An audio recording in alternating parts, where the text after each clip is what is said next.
shit's in the safe. Got me a spot out the way. Nigga just tryna be safe. Let's get to the sports talk. The Rockets play. What's that? And it's very earlier in the season. Very early. I don't get too enthusiastic about the preseason, but there are certain trends that don't change. When we talk about dynamic duos, when you see LeBron James talking about Anthony Davis, he's being deferential. When you see Kawhi Leonard and Paul George, they're talking about sacrificing. When I'm watching the Rockets play, Harden playing the exact same way. Like Russ ain't even there. And you know what else he's doing? Distorting this. Ain't nothing gonna change about his play. It's gonna be the same. Him and Westbrook are good friends, but Harden not gonna change. It's his franchise. He's the face, so he can do what he want. Yeah, you know what? He got Westbrook right there. Ain't nothing gonna change. It's the same thing with Westbrook. He's still gonna be the same person at the end of the day. He's not gonna change because he got a new teammate on his team now. He's still gonna be the same guy, still play the same way. Isolation basketball, that's not gonna change. You know, he wanna win, but he do need to change some ways to get his team deep in the playoffs, but it's not gonna change. It's always gonna be isolation basketball. He gonna have the basketball in his hands because it's his team. Everything go through him. He is Houston. At the end of the day, it don't matter who on that team. It's still gonna run through James Harden at the end of the day. You can't take nothing away from him. He gonna get his every night. You know, that's just him. He gonna play the same way. You heard what Westbrook said. If it's his turn, I'm gonna just sit around the corner. You know, it's gonna be isolation basketball all year with both of them. Facing when he's not initiating the offense. And here's what I mean, ladies and gentlemen.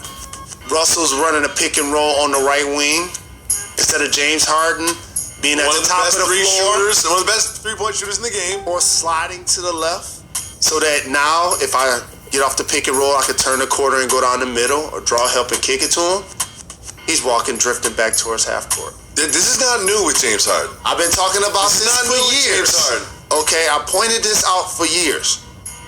This doesn't look like a great player partnership in the preseason. Let's see. I'm a little reserved judgment. In the preseason, but there's a little hint of maybe this isn't the perfect, most compatible two players in the world. But we'll reserve judgment. I'm just putting it on wax because you know how much I love Russell Westbrook. I know.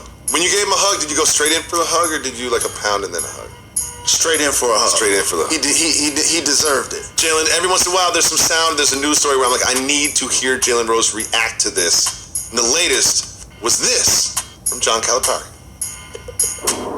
If anybody supports more rounds in the draft, those more rounds are to get kids to go to the G League. You do not care about college basketball, or you're trying to ruin college basketball. This is about what are we encouraging a 9th or 10th grader to do? If you're for more than the 2 draft rounds in the NBA, you all know that's to draft for the G League and encourage kids not to go to college. I'm not for that. Jalen, I've been in the media a long time. I know what he's doing.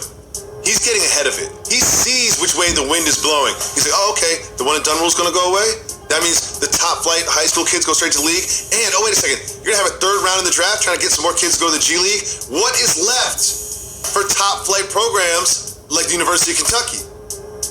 If those two things happen, what is left for college basketball? So I love Coach Cal, and I appreciate that sound so much that I'm going to guarantee that I'm going to reach out to him and have him be a guest on our show.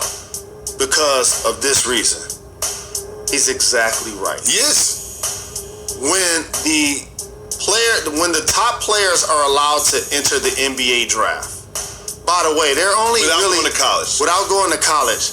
That only represents really 5 people maximum a year that are ready. It could be like 8, you know what I mean? But like, it's not like we're talking about That are 20, ready. 10, 20 players. But being ready and being developed is 2 different things. So when that player now is able to go from high school to the NBA draft, that means you have a second tier of players that are going to go to college. That don't mean they're going to be ready after 1 year. No. Because usually the same player that's ready after 12th grade is the player that was, in theory, by the system, forced to go to college, like a Zion Williamson. You got third round of the NBA draft. You pick that guy that's not ready, and you say, you know what? He'll be in Westchester for us for a year or 2, and we'll develop. Like, that's true. Like, you don't have that many rounds because he might don't end up playing in the league. It's like, it's already happening already. There's some players that were top notch they're still in the G League at the end of the day. They ain't even giving the opportunity in the NBA. Now, if you expanded the rounds, the NBA teams are not going to really pay attention to them. They going to draft them. They probably don't want to bring them on. They probably just keep them in the G League.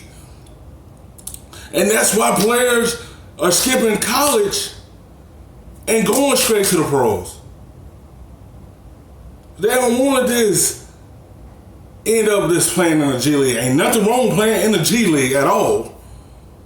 It just don't span it because the team still ain't gonna pay attention to it. It's bad enough. It's like players find their way to get to a team, but the teams ain't bringing them up. They just keep them in the G League. Now, if y'all span the rounds, they're gonna be stuck in the G League playing, and because the organizations ain't gonna pay attention to them. You see, the organizations ain't really caring like that. They ain't gonna pay attention to the ones who are one and done, who the big name is, and that's who they gonna draft at the end of the day. They ain't gonna worry about nobody after the second round. They go, we just gonna draft them. That's all they gonna do. They do that in the NFL. They let people go undrafted. They don't really pay attention to them. That's the same thing if you spend the rounds in the NBA. They ain't gonna really pay attention to them. They gonna draft them and leave them in the G League. Develop him there instead of him being developed in college. Well, I got some advice for the players. But you do? You don't want to be a 3rd, 4th round NBA draft pick. Let me tell you a sentence that has never been uttered by a young player that loves basketball. I can't wait to be in the G League. It's been my dream. I've always dreamed of playing in front of 45 people. That sentence has never been said. Okay? So now all of a sudden, you create a 3rd round of players that make less than $100,000 a year to play basketball. Their infrastructure is to play in the G League, to play overseas.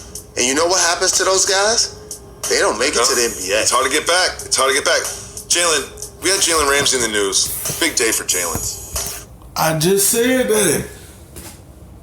Look what happened. They don't never get a chance to play in the NBA. It's still players in the G League that still ain't get a call up to the NBA. To this day. That's why most of them stay overseas and play. Because ain't no NBA team get them an opportunity to come up and play. So why would you create a 3rd round and you see it's already players right now that ain't even given an opportunity to play in the league? Now you create a 3rd round, they might not get a chance to even play in the league already. There's players in the G League that's still there.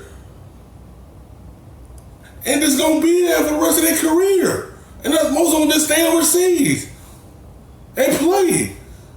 Cause they still trying to get a call up. And they still, at the end of the day, still ain't getting no call up. Now we have Jalen Brown in the news. So the extensions are up in about a week. So there are some players that are looking, you guys, you're going to take care of me. One of those players is Jalen Brown. Reportedly, as part of the negotiations, Jalen Brown was offered $80 million in a 4-year deal, $20 million a year. He turned that down. So Jalen, what do you think about that Jalen sort of betting on himself and saying, if you're going to sign me to extension, you're going to sign me to big money because I'm going to be a star? I try to do a better job of acknowledging this because this was important to me as a young person. The people that I feel would be successful in life if they didn't have basketball. Jalen Brown falls into that category. Yeah. He's intelligent. CJ McCollum, too. He's indisciplined. I would bet on myself, too. Here's why. A couple of years ago, he and Tatum were looking eye to eye as breakout prospects. Mm-hmm. He took a step back to the point last year where he was a substitute. He was. This year, he's going to be a starter. And I got a case study for you as a contract that I'm walking into the office with. Harrison Barnes. He got paid more than that already. Mm-hmm. If you're going to be starting for the Celtics, I anticipate the Celtics definitely will be better this year than they were last year. Mm-hmm. You don't sneeze at $80 million ever. No. However, he now as a starter and as a two-way player is going to play his value to more money than that. His value's going up. That's great advice, Jalen. For that, Jalen. Thank you for watching ESPN on YouTube. For more sports and analysis, download the ESPN app and live streaming sports and premium content.